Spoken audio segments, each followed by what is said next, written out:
धुळे शहराच्या देवपूर परिसरातील स्वामी नारायण मंदिर रोडवरील एका प्रसिद्ध असलेल्या कॅफेच्या वरच्या मजल्यावर तरुणी एकांतात दिलखुलासपणे अश्लील चाळे करत असल्याची माहिती देवपूर पोलीस ठाण्याचे पोलीस निरीक्षक धनंजय पाटील यांना मिळाली।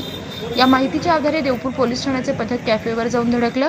या कॅफेची झडती घेतली जात असताना तिथे 8 मुलं-मुली आढळून आल्याचं समजतंय। त्यांची हजेरी घेत त्यांना समज देण्यात आली आहे। पालकांनाही बोलून समज दिल्याचं कळतंय।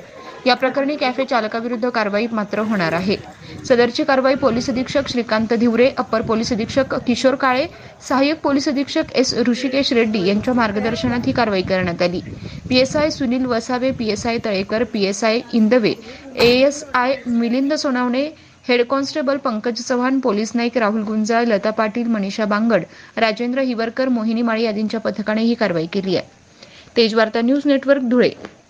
सर आज देवपूर पोलीस स्टेशनच्या हद्दीत आम्हाला एका गुप्त बातमीदाराने माहिती दिली की स्वामीनारायण मंदिराकडे जाणाऱ्या रस्त्यावर एक कॅफे आहे। त्या कॅफेत काही मुला-मुलींना एकांत मिळावा या उद्देशाने तिथल्या कॅफे मालकाने जागा उपलब्ध करून दिली आहे।